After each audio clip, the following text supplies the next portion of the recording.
It's actually something.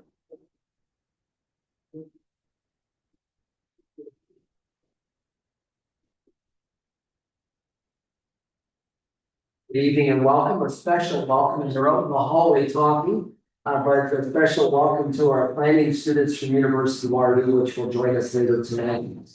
So I'd like to call this meeting to order, and I will tell you that Councillor Bristol, Burback, and Henderson will not be present tonight. If you could remain standing for the land acknowledgement, a moment of silent reflection, and the singing of O Canada. So we acknowledge that Stratford is positioned on the traditional territory of the Haudenosaunee, the Anishinaabe, and the Neutral and Waterways peoples. As we gather, we are reminded that the city of Stratford is situated on treaty land that is steeped in rich Indigenous history and home to many First Nations, Métis, and Inuit peoples today. We acknowledge that Stratford is situated on land that was shared between the Haudenosaunee, the Anishinaabe, and the Neutral and Waterways peoples. We are grateful to have the opportunity to live, work, and play. We just have a moment of reflection.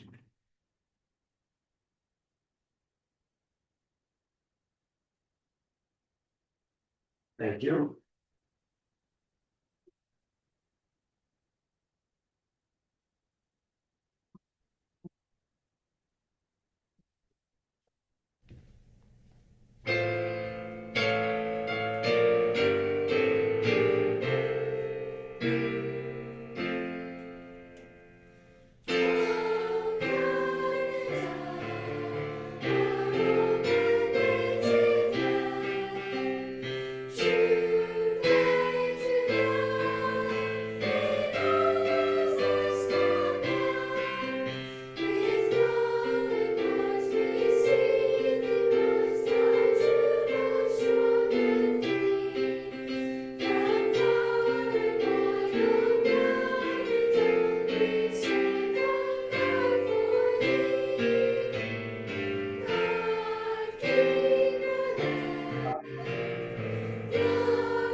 It's seated.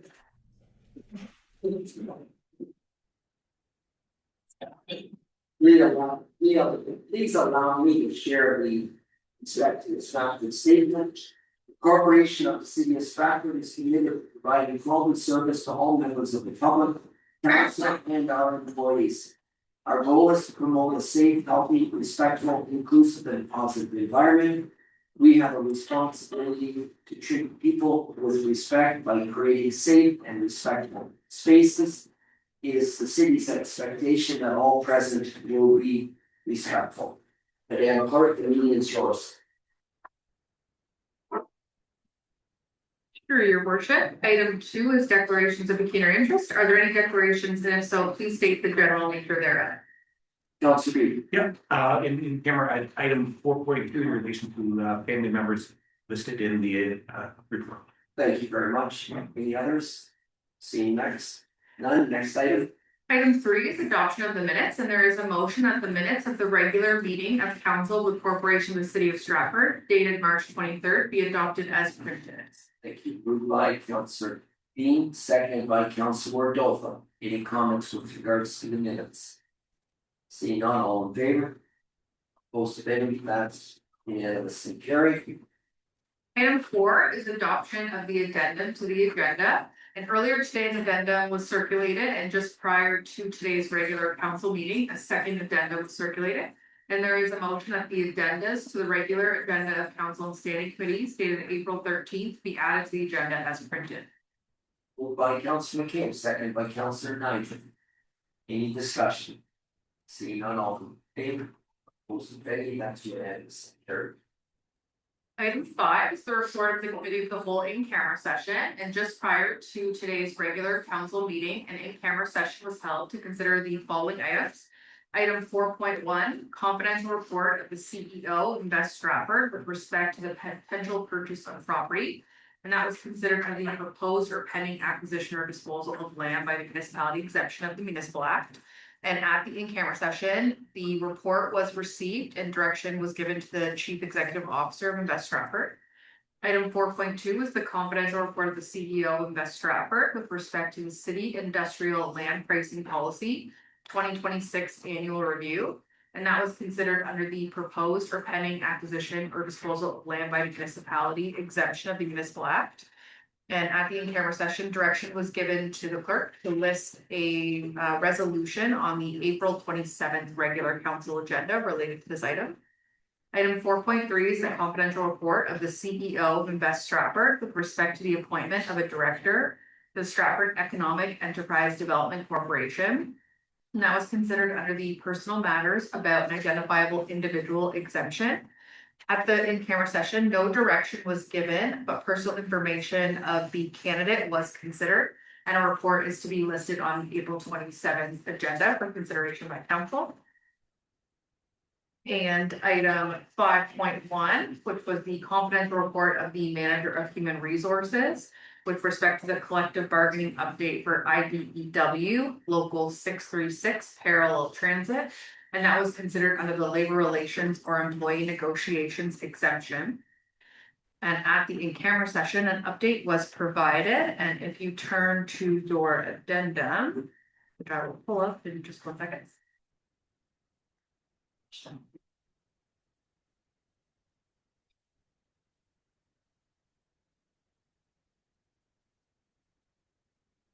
So turning to the addendum, there is a recommendation that the memorandum of settlement with the International Brotherhood of Electrical Workers, IBEW, Parallel Transit Division, Local 636, effective January 1st, 2026 to December 31st, 2029, be ratified. And that the mayor, clerk, chief administrative officer, and manager of human resources, or their respective delegates, be authorized to sign the memorandum of settlement and the collective agreement where applicable. Thank you. Mover for 5.2 by Councilor B, seconded by Councilor Briscoe. Any discussion? Seeing none, all in favor? Opposed, nay, that's unanimous. Carried. And once again, thank you to the manager of human resources and the director of community services for their work on this item. Next item. So turning back to your regular council agenda, item 6 is hearings of deputations and presentations. And as noted, they're listed under the respective items on the agenda. We're going to move right to item 7, orders of the day. Item 7.1 is the University of Waterloo student presentation on the official plan monitoring and evaluation. And there is a staff recommendation that council receive the presentation from the University of Waterloo School of Planning student team regarding recommended official plan monitoring and evaluation approaches for the city of Stratford for information. Moved by Councilor Bean, seconded by Councilor Knight. Any discussion? Seeing none, all in favor? Opposed, nay? That's unanimously carried. And at this time, we'll welcome the group forward. Make presentation.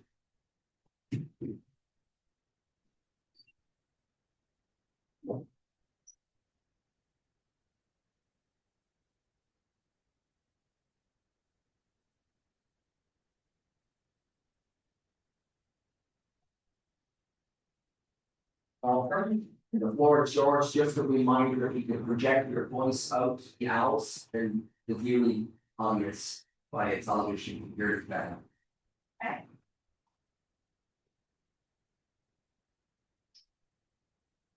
Good evening, everyone, and thank you, council members, for the opportunity to present today. My name is Rachel, and I'm joined by my team members, Bob, Marnisa, and Maria, and we are students from the School of Planning at the University of Waterloo.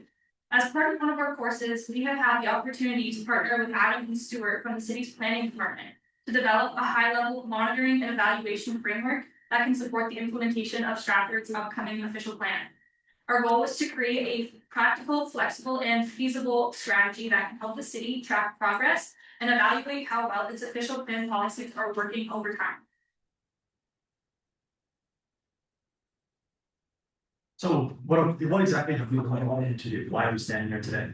Our main goal is to prepare a set of indicators that you, the city of Stratford, can use to monitor progress towards your official plan objectives. But we didn't just want to give you a list of metrics. We've also put together a full strategy to guide you on how to implement these and keep tabs on them over the long run. So before we dive into our framework, I want to clarify how we're looking at monitoring versus evaluation. Monitoring focuses on what is happening and whether change is occurring. It's the ongoing process of tracking indicators, trends, and other relevant activities while implementing the official plan. And evaluation is the big picture assessment. It takes monitoring a step further by assessing whether and to what extent a plan or policy has achieved its intended goals. So why should we care about this? Well, monitoring and evaluation is really the backbone of an effective plan. It helps the city track progress and ensure that your outcomes align with your policy objectives. It also supports adaptive policymaking, recognizing that planning is not a static profession, it's dynamic, and it needs to be able to respond to changing conditions. Monitoring and evaluation also maintains the relevance of the official plan, ensuring that it continues to address the current and emerging issues that Stratford may face. Finally, they inform future decisions, creating a feedback loop where data and results can shape future policy directions. So overall, monitoring and evaluation will transform your official plan from just a statement of intent into a framework for accountability, moving from intention towards measurable impacts. So what are indicators? Indicators are central to our planning framework. Indicators are measurable variables that help track changes over time, and they translate our broader policy goals into observable outcomes. To ensure that our indicators are practical and effective, we've prioritized those that are measurable, time-bound, supported by accessible data, and realistic, to ensure that our framework is feasible to implement and sustain over time. So this slide above shows our indicator development process. We first started by identifying the city's key planning priorities. Then we defined indicators and ensured that they align with available data and the organization's capacity. From there, we were able to develop supporting guidelines that ensured that our framework was practical and feasible. Our work was informed by a review of the city's current official plan, supporting documents, relevant literature, and consultation with the planning department. Our step-by-step approach ensured that our framework was both grounded in policy and tailored to the city's operational context.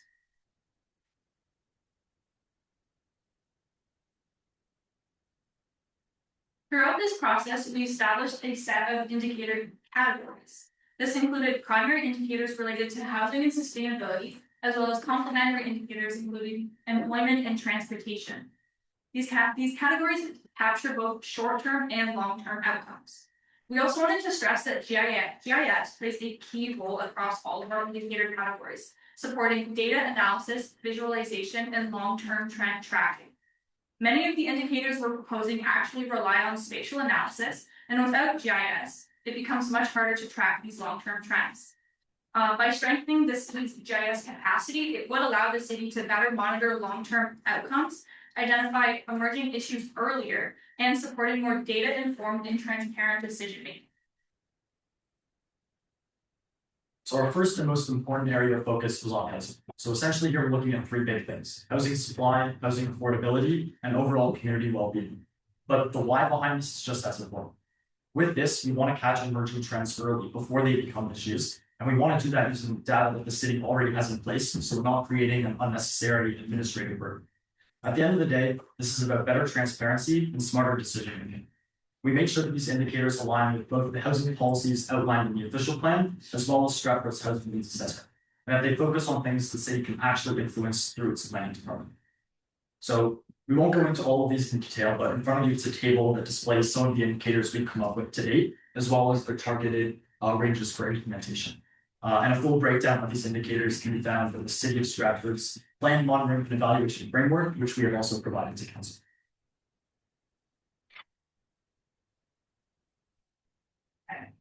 Our sustainable indicators focus on tracking progress towards the city's environmental objectives.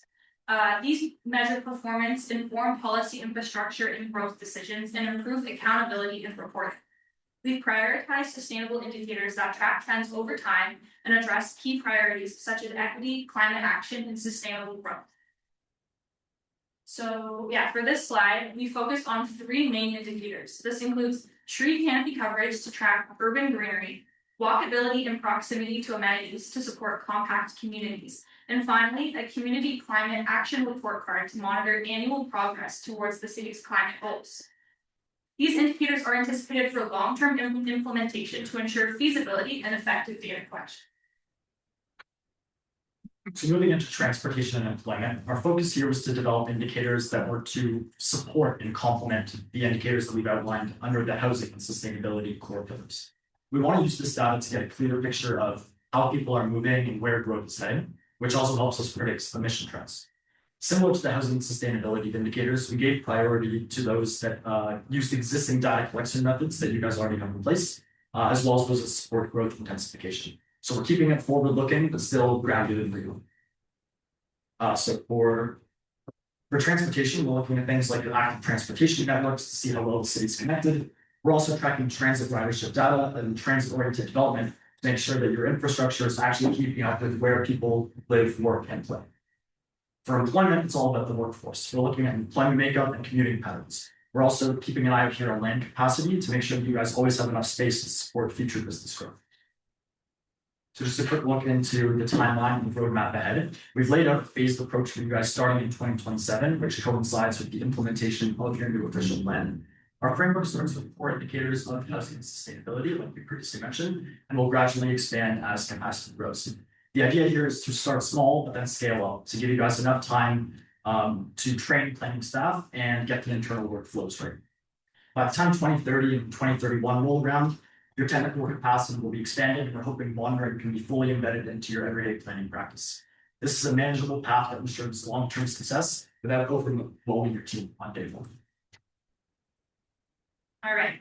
So to conclude, our recommendations are broken down into 3 parts. First, the monitoring and evaluation internal manual will function as a practical guide for staff, outlining data sources and responsibilities. It was important for us to keep this document separate from the official plan, which will allow for it to be updated more easily. Secondly, a monitoring and evaluation chapter in the official plan would establish a high-level commitment to tracking indicators and also link them directly to policy objectives. And lastly, we are recommending an annual monitoring and evaluation report be presented to council, which would communicate these results, assess progress, and support transparency and accountability. Together, all 3 of these components create a monitoring and evaluation framework that is both structured and flexible, allowing the city to continuously learn and adapt over time. And thank you for your time and attention. We would be happy to answer any questions you may have. Thank you. Questions from council? I have a question. Did you work with any other universities or agencies during this? Most of our consultation was just with Adam Stewart in the planning department, with some guidance and direction from our professor at the university. And Adam, did you have to evaluate the work of your 4 students? Thank you, Ms. Mayor. Bob, Maria, Mariessa, and Rick did a fantastic job. We were very impressed with their diligence and professionalism. It was the work that they produced, and it wasn't just a presentation. They do have a final report that they presented for us as well. So couldn't express any more better words for the work. Thank you. Council Bristol, go ahead. Thank you for that, through the chair. You mentioned obviously increasing our GIS capacity. Was there anything while you were going through, there was a data point you wished you had, or maybe some of your colleagues in your class, their cities had these other data points that there's an indicator you wish you could give us, but we just don't have the data. Was there any gaps that you saw?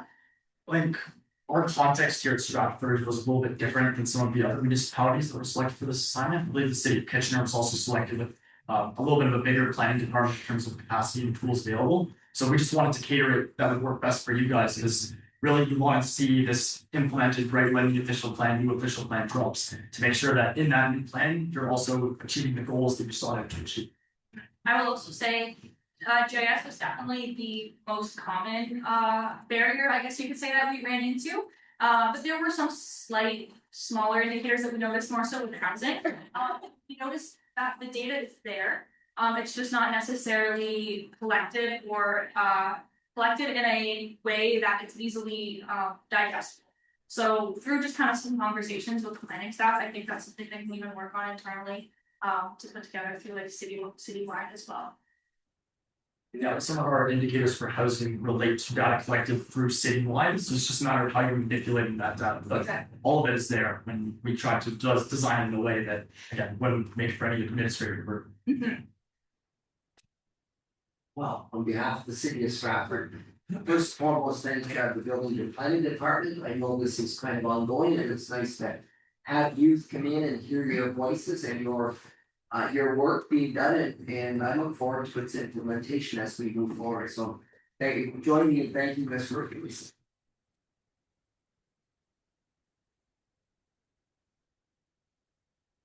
You can stay with the rest of the council if you wish. Really, it's really tough. Yeah. You're welcome, thank you. Mercy. Next second. Your worship, item 7.2 is the Community Emergency Preparedness Grant Transportation Agreement. And there is a staff recommendation that the corporation, the city of Stratford, enter into an Ontario transfer payment agreement with His Majesty the King and Reign of Ontario as represented by the Ministry of Emergency Preparedness and Response. Purchase critical supplies and equipment to improve local emergency response and to improve and enhance the level of emergency management preparedness being provided. And that the mayor and clerk or their respective delegates be authorized to sign the transfer payment agreement provided on behalf of the corporation. Thank you, Member for that, and Councilor Mindra will move second about Councilor Bean. Any discussion, questions? Seeing none, all in favor, most of any, that's unanimous, carried. Item 7.3 is a reserve for lands located at 976 Erie Street, and there is a staff recommendation that the city of Stratford declares part 4 on plan 44R-6473 as public highway and dedicated as forming part of Erie Street. Moved by Councilor Niger, seconded by Councilor McCabe. Any discussion? None noted, all in favor? Most of any, that's unanimous, carried. Item 7.4 is the purchase of a landfill compactor, and there is a staff recommendation that the tender for the supply and delivery of one new landfill compactor from SMS Equipment of Etobicoke, Ontario, at the cost noted be approved. Moved by Councilor Niger will move, seconded by Councilor Beaton. Any discussion? Seeing none, all in favor? Most of any, that's unanimous, and carried. Item 7.5 is the downtown intersection improvements tender award, and there's staff recommendation that the tender E-2025-54 for the downtown intersection improvements project be awarded to Steve Smith Construction Corporation at the cost noted, and that the mayor and clerk or their respective delegates be authorized to sign the contract agreement. Moved by Councilor Hunter, seconded by Councilor Bean. Any discussion? Seeing none, all in favor, most of any, that's unanimous, and carried. And certainly this is will be a great addition to safety for our residents and our tourists alike. So thank you very much, Director. Next item. Item 7.6 is to supply and deliver 7 vehicles, and there is a staff recommendation that the portion of the tender for the supply and delivery of 3 mid-size SUVs be awarded to Listable CDJR Limited. That the portion of the tender for the supply and delivery of 2 hybrid full-size pickup trucks be awarded to East Court Ford Lincoln. And that the portion of the tender for the supply and delivery of 2 full-size 1-ton work vans be awarded to Blue Mountain Chrysler Limited. Thank you. Moved by Councilor McCabe will move it, seconded by Councilor Knight. Any discussion? Seeing none, all in favor? Opposed to any, that's unanimous, and carried. And once again, it's nice to see those hybrid models coming forward into our fleet. Next item. Item 7.7 is to consider a nomination to the Ontario Small Urban Municipalities Executive Committee. And as noted on the agenda, direction is being sought on the endorsement of a nomination. And as noted further on the agenda, Councillor McCabe has expressed an interest in being nominated. Councilor Dalton. Are you going to put forward and endorse Councilor McCabe? Thank you for a second for that. Thank you, Councilor Westphal. Any discussion? All in favor? Most of any, that's unanimous and carried. Thank you, Councilor McCabe, for putting yourself forward. Appreciate it. 7.8 is a proclamation for World Migratory Bird Day, and there is a motion that Stratford City Council hereby proclaims May 9th, 2026 as World Migratory Bird Day in the city of Stratford, and that World Migratory Bird Day be proclaimed on an annual basis on the second Saturday of May. Thank you. Mover for that, Councilor B will move, seconded by Councilor McCabe. Thank you. Any discussion? Call question, all in favor? Was debated. That's unanimously carried. And on migration, it was nice to see the swans migrate down to the river in a peaceful fashion this year, less least stressful fashion as well. Next item. Item 7.9 is a proclamation for Human Values Day, and there is a motion that Stratford City Council hereby proclaims April 24th, 2026 as Human Values Day in the city of Stratford in support of the fundamental human values of truth, right conduct, peace, love, and nonviolence in daily life. Councilor Rodolfo will move that, seconded by Councilor Bristol. Thank you. Any discussion? All in favor? Most of any, that's unanimously carried. Item 7.10 is a proclamation for Melanoma and Skin Cancer Awareness Month. And there is a motion that Stratford City Council hereby proclaims May 2026 as Melanoma and Skin Cancer Awareness Month. Keep our community aware, informed, and vigilant about the potential risks of overexposure to the UV radiation of the sun. Thank you. Move with that, Councilor Beatty will move, seconded by Councilor Nigel. Any discussion? Councilor Bristol, go ahead. Thank you to the chair. I just wanted to make everyone aware that at the Stratford Family Health Center and team, we do have a fully covered screening program now. So we kind of do mole mapping and skin cancer screenings to establish a baseline, which are really important for prevention, especially if it's the highest rising cancer, especially among young people. So that is a free over-covered service that's available in Thank you for that information, Councilor Bristol. Any other comments before I call the question? Seeing none, all in favor? Opposed to any, that's unanimously carried. Through your worship, turning back to your addenda, item 7.11 is the Court Security and Prisoner Transport Program for 2026. And there is a staff recommendation that the Corporation of the City of Stratford enter into an Ontario Transport Payment Agreement with His Majesty the King and Right of Ontario as represented by the Solicitor General for a term of 1 year to December 31st, 2026. And that the mayor and clerk or their respective designates be authorized to sign the agreement on behalf of the corporation. Thank you. Move for such, Councilor Bean will move, seconded by Councilor Nigel. Any discussion? Seeing none, all in favor? Opposed to any, that's unanimously carried. Through your worship, turning right back to your regular council agenda. Item 8.1, as Councilor Burbach is unable to be here today, a request has been made to defer this item's consideration until April 27th. We were able to speak with the delegate before the meeting and have confirmed their availability to attend on April 27th. We also reached out to MPP Mike Schreiner, who expressed no concerns with their correspondence being received at that date as well. So we'd be looking for a motion to defer this item to April 27th. Councilor Seven will move, seconded by Councilor McCabe. Any discussion? I look forward to this, and I'm glad I didn't say it, but you know, but a motion to defer, I think it's been moved and seconded, all in favor. And that's unanimous, carried. Nice that Councilor Burbach's in G. Part of that. Next item. Item 9 is the reports of standing committees, and item 9.1 is the report of the Social Services Committee, and there are 4 items listed as follows. Item 9.1.1 is the 2025 Rent Supplement and Housing Allowance Review. Item 9.1.2 is the Ontario Works Division 2025 Year in Review. Item 9.1.3 is Children's Services Division 2025 Year in Review. And item 9.1.4 is the Housing and Homelessness Division's 2025 Year in Review. Mover, Councilor Bean will move, seconded by Councilor Bristol. Thank you. Any discussion? Thanks. All question, all in favor? Most of any, that's unanimous, carried. Item 10 is notice of intent, and item 10.1 is a notice of motion from Councilor Bean, as noted on the agenda.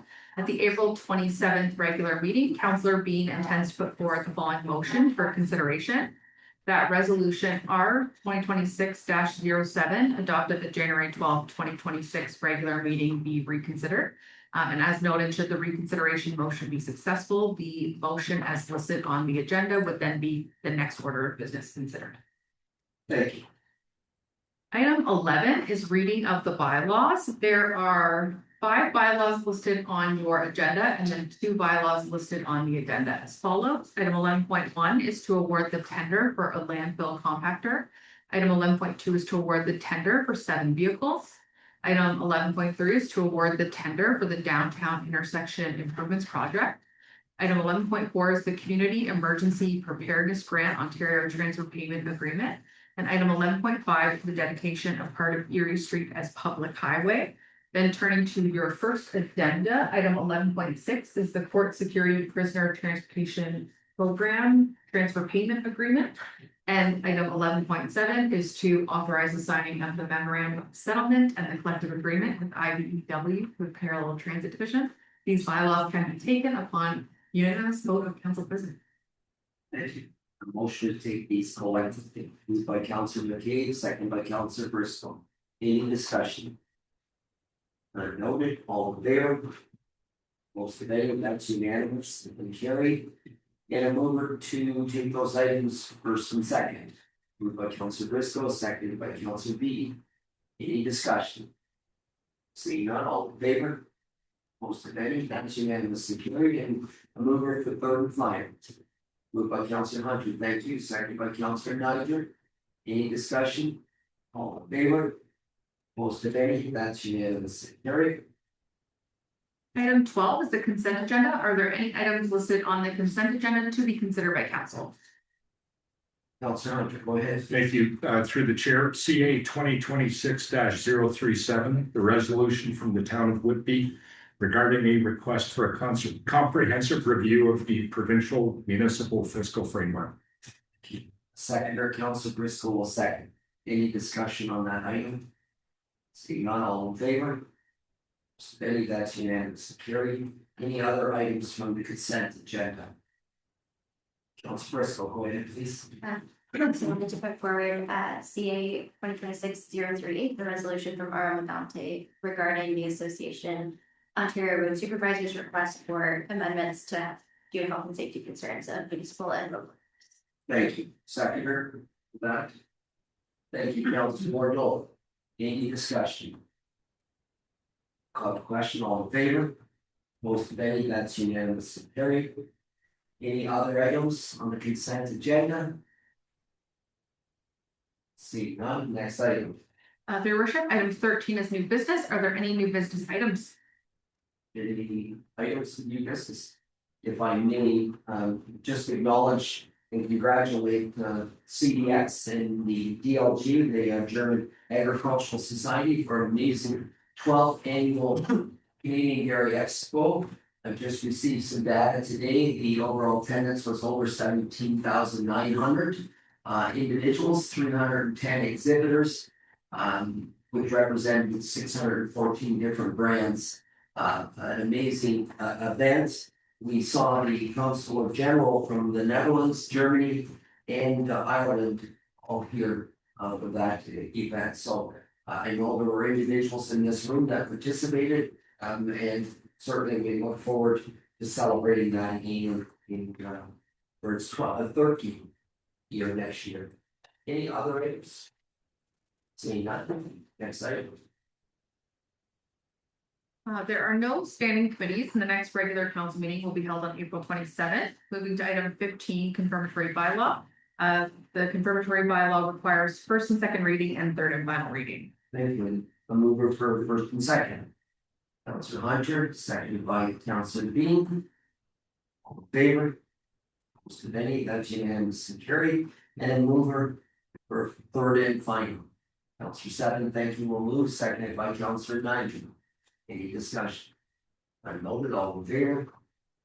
Opposed, that's unanimous and carried. And I believe that takes us down to item number 16. Motion to adjourn tonight's council meeting. Councilor B will move, seconded by Councilor Nigel. Any discussion on that item for adjournment? All in favor? for some things, when you are adjourned, and once again, thank you, council staff, HR, for your participation. And the media, of course, thank you, no, for being. We are adjourned.